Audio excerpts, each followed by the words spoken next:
قوم عاد اور قوم سمود، جن کے بارے میں ہم نے اکثر سنا ہے کہ یہ دو بہت طاقتور قومیں تھیں۔ آج ان دونوں قوموں کے بارے میں اور حضرت صالح علیہ السلام کی اونٹنی کے بارے میں تمام تفصیلات میں آپ سے شیئر کروں گا۔ تو سب سے پہلے اگر آپ نے میرا channel Islam and Science by Abdullah کو سبسکرائب نہیں کیا تو آپ میرے چینل کو سبسکرائب کر لیں۔ دوستو، ہم جانتے ہیں کہ قوم عاد دنیا کی سب سے طاقتور قوم تھی، جو کہ بہت لمبے قد والی قوم تھی اور بہت طاقتور قوم تھی۔ جب اللہ تعالیٰ نے قوم عاد کو عذاب کی لپیٹ میں لے لیا تو قوم عاد کے بعد عاد کے چھوٹے بھائی سمود کی نسل سے ایک قوم بنی، جسے ہم قوم سمود کے نام سے جانتے ہیں۔ قوم سمود دنیا کی دوسری بڑی قوم تھی۔ یہ قوم سمود بہت خوشحال زندگی گزار رہی تھی۔ ان کا قد 40 ہاتھ لمبا تھا اور ان کی عمریں 900 سال سے بھی زیادہ تھی۔ اللہ تعالیٰ نے ان قوموں کو بہت زیادہ نعمتوں سے نوازا تھا۔ یہ قومیں نہ تو جلدی بوڑھی ہوتی تھی اور ان قوموں میں طاقت بھی بہت زیادہ تھی۔ یہ اتنی طاقتور قوم تھی کہ ان کی نظر بھی کبھی کمزور نہیں ہوتی تھی اور نہ ہی کوئی بیماریاں ان کو اپنی لپیٹ میں لیتی تھی۔ یہ قوم بہت خوشحال زندگی گزار رہی تھی۔ اللہ تعالیٰ نے اس قوم پر اپنے پیارے نبی حضرت صالح علیہ السلام کو ان کی رہنمائی کے لیے مبعوث فرمایا۔ حضرت صالح علیہ السلام نے ان کے پاس آ کر اللہ تعالیٰ کا پیغام پہنچایا اور ان کو اللہ تعالیٰ کی پیروی اور اللہ تعالیٰ کی عبادت کرنے کی طرف توجہ دی۔ یہ قوم بہت تکبر اور غرور میں آ چکی تھی۔ یہ قوم بتوں کی پوجا کرنا شروع ہو چکی تھی۔ حضرت صالح علیہ السلام نے اس قوم کو بہت زیادہ راغب کیا کہ وہ ایک توحید پر آ جائیں اور اللہ تعالیٰ کی عبادت کریں۔ اس قوم نے کہا کہ اگر تم اللہ تعالیٰ کے سچے نبی ہو تو ہمیں کوئی معجزہ دکھاؤ۔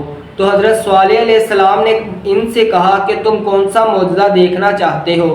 تو ان لوگوں نے کہا یہ جو سامنے پہاڑ ہے، اس پہاڑ میں سے ایک خوبصورت اونٹنی نکلے جو آتے ہی نئے بچے کو جنم دے۔ یہ معجزہ اگر تم دکھاؤ گے تو ہم آپ کو سچے نبی مانیں گے۔ تو حضرت صالح علیہ السلام نے اللہ تعالیٰ کے حکم سے یہ معجزہ کر دکھایا۔ اس پہاڑ میں سے ایک خوبصورت اونٹنی نکلی جس نے آ کر ایک خوبصورت بچے کو جنم دیا، اور بعد میں اس اونٹنی نے اتنا زیادہ دودھ دیا کہ تمام قوم نے مل کر دودھ پیا، لیکن پھر بھی وہ دودھ ختم نہ ہوا۔ یہ معجزہ دیکھنے کے بعد بھی وہ قوم اللہ تعالیٰ کے راستے کی طرف نہ آئی۔ انہوں نے کہا یہ تو سراسر جادو ہے۔ تو حضرت صالح علیہ السلام نے اس قوم سے کہا یہ اللہ تعالیٰ کی خوبصورت اونٹنی ہے، تم اس اونٹنی کو ذرا بھی نقصان مت پہنچانا۔ وہ اونٹنی سارا دن چرتی اور آ کر پانی پی لیتی۔ وہ چشمے سے اتنا پانی پیتی کہ چشمے کا پانی ختم ہو جاتا۔ وہ قوم حضرت صالح علیہ السلام کے پاس آ کر لڑنے لگی کہ تمہاری اونٹنی ہمارا سارا پانی پی جاتی ہے۔ حضرت صالح علیہ السلام نے ایک دن مقرر کر دیا کہ ایک دن یہ اونٹنی اور اس کا بچہ پانی پیا کرے گا اور دوسرے دن تم ساری قوم اس چشمے سے پانی پیا کرو گی۔ تو اسی طرح چلتا رہا۔ حضرت صالح علیہ السلام کی اونٹنی اور اس کا بچہ ایک دن پانی پیتا اور دوسرے دن ساری قوم پانی پیتی۔ تو وہ قوم اس اونٹنی سے بہت تنگ آ چکی تھی۔ انہوں نے کہا کہ ایک دن تو یہ اونٹنی پانی پیتی ہے تو ہمیں پانی نہیں ملتا۔ ان لوگوں نے حضرت صالح علیہ السلام کی اونٹنی کو نقصان پہنچانے کا ارادہ کیا۔ اسی قوم میں ایک سردار کی بیوی جس کا نام صدوق تھا، اس کی 2 بیٹیاں تھیں، ایک کی عمر 12 سال تھی اور دوسری کی عمر 14 سال تھی۔ اس نے حضرت صالح علیہ السلام کے بیٹوں سے کہا کہ اگر تم اس اونٹنی کو قتل کر دو گے تو میں ان دونوں بچیوں کا نکاح تم دونوں سے کر دوں گی۔ حضرت صالح علیہ السلام کے بیٹے بہت نیک تھے۔ انہوں نے کہا کہ ہم آپ کے جال میں نہیں آئیں گے، تو انہوں نے اس بات سے انکار کر دیا۔ بعد میں اس عورت نے اس قوم میں سے 2 لڑکوں کو کہا کہ اگر تم یہ کام کرو گے تو میں اپنی بیٹیوں کا نکاح تم سے کر دوں گی۔ تو حضرت صالح علیہ السلام کی جو اونٹنی تھی اس کو ان دونوں نوجوانوں نے نعوذ باللہ قتل کر دیا۔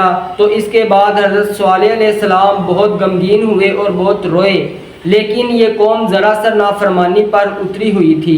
اس قوم نے دوبارہ حضرت صالح علیہ السلام کو نقصان پہنچانے کی کوشش کی، تو اس قوم کے 9 افراد حضرت صالح علیہ السلام کو نعوذ باللہ قتل کرنے کے ارادے سے ایک پہاڑ پر جمع ہوئے۔ تو اللہ تعالیٰ نے ان لوگوں پر پتھروں کی بارش کر دی۔ وہ 9 کے 9 لوگ مر گئے۔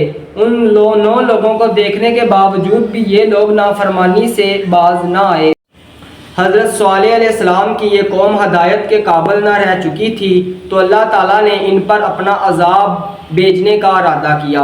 حضرت صالح علیہ السلام نے اپنی قوم کو بتایا کہ تم عذاب طلب کے طلبگار تھے، اب سن لو کہ تم پر آج سے 3 دن بعد اللہ تعالیٰ کا عذاب آئے گا، جو کہ اللہ تعالیٰ نے قرآن مجید میں بھی اس کا جگہ جگہ ذکر کیا ہے۔ یہ قوم جب عذاب کی طلبگار ہو گئی تو حضرت صالح علیہ السلام نے اس قوم کو کہا، اب تم سن لو کہ پہلے دن تمہارے رنگ زرد ہو جائیں گے، اور دوسرے دن تمہارے رنگ سرخ ہو جائیں گے، اور تیسرے دن تمہارے رنگ سیاہ ہو جائیں گے، اور چوتھے دن تم پر اللہ تعالیٰ کا عذاب آئے گا۔